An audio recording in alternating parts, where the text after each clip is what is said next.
William ഷേക്സ്പിയറുടെ Othello Kathakali രൂപത്തിൽ അരങ്ങിലെത്തിയപ്പോൾ Kathakali ആസ്വാദകർക്ക് നവ്യാനുഭവമായി. Fact Mohan ഒഥല്ലോയായും, മധു Varanasi ഡെസ്ഡിമോണയായും, Kalamandalam Prashant Iago ആയും അരങ്ങിലെത്തി. വിവാഹാനന്തരം ഒഥല്ലോയും ഡെസ്ഡിമോണയുമായുള്ള പ്രണയ സല്ലാപത്തോടെയാണ് ആദ്യ രംഗം തുടങ്ങുന്നത്. കാസിയോയുടെ സമക്ഷം തൻ്റെ പ്രണയ സമ്മാനം കണ്ട ഒഥല്ലോ ഭാര്യയെ തെറ്റിദ്ധരിക്കുന്നതുൾപ്പെടെയുള്ള രംഗങ്ങൾ ആസ്വാദനത്തിൻ്റെ പുതിയ തലങ്ങളിലേക്ക് അനുവാചകനെ കൊണ്ടുചെല്ലുന്നതായി. ഇയാഗോ എമിലിയയെ വധിക്കുന്നതും കുറ്റബോധത്താൽ ഒഥല്ലോയുടെ മരണവും രംഗഭാഷയെ മനോഹാരിതമാക്കി. വില്യം ഷേക്സ്പിയറുടെ ഒഥല്ലോ നാടകത്തിന്റെ കഥകളി ആവിഷ്കാരം കഥകളി പ്രേമികൾക്ക് നവ്യാനുഭവമായി. മാവേലിക്കര കഥകളി ആസ്വാദക സംഘത്തിന്റെ ആഭിമുഖ്യത്തിലാണ് ഒഥല്ലോയുടെ കഥകളി ആവിഷ്കാരം അരങ്ങേറിയത്. 4 രംഗങ്ങളിലായാണ് ഒഥല്ലോ അരങ്ങിലെത്തിയത്. വിവാഹാനന്തരം ഒഥല്ലോയും ഡെസ്ഡിമോണയും തമ്മിലുള്ള പ്രണയസല്ലാപവും പ്രണയ സമ്മാനമായ വസ്ത്രം കൈമാറുന്നതുമാണ് ആദ്യ രംഗത്തിൽ.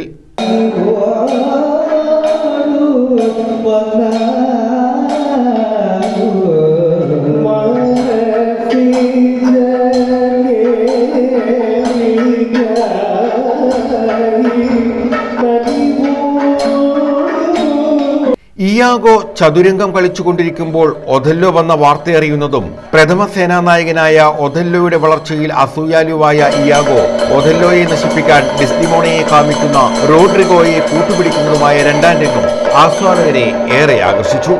കാസിയോ ഡെസ്ഡിമോണയുടെ അടുത്തെത്തി തന്നെ തിരികെ സേനയിലെടുക്കുന്നതിന് ഒഥല്ലോയോട് ശുപാർശ ചെയ്യണമെന്ന് അഭ്യർത്ഥിക്കുന്നതും ഡെസ്ഡിമോണ അത് സമ്മതിക്കുന്നതും ഇയാഗോയുടെ ഭാര്യ എമിലിയ ഒഥല്ലോ ഡെസ്ഡിമോണയ്ക്ക് നൽകിയ പ്രണയ സമ്മാനം അപഹരിച്ച് ഭർത്താവിന് നൽകുന്നതുമായ ഭാഗമാണ് 3-ാം രംഗത്തിലുള്ളത്.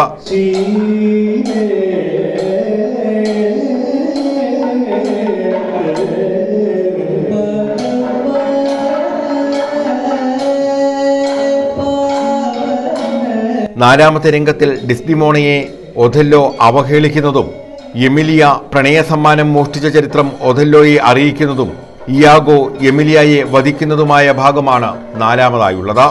ചതി തിരിച്ചറിഞ്ഞ ഒഥല്ലോ ഇയാഗോയെ അംഗഭംഗം വരുത്തുന്നതും കുറ്റബോധത്താൽ മനസ്സ് തകർന്ന് ഒഥല്ലോ സ്വയം മരണം വരിക്കുന്നതുമായ രംഗങ്ങൾ ഏറെ ഭാവപൂർണമായി അവതരിപ്പിച്ചു.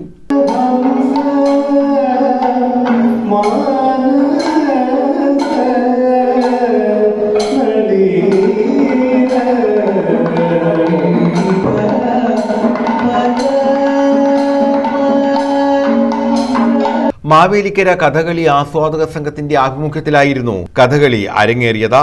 മധു വാരണാസിയാണ് ഒഥല്ലോയെ കഥകളി രൂപത്തിലാക്കിയത്.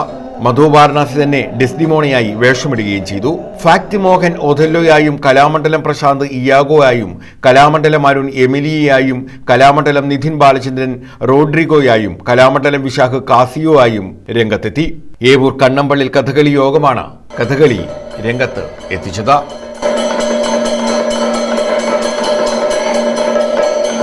News bureau, Mavelikkara.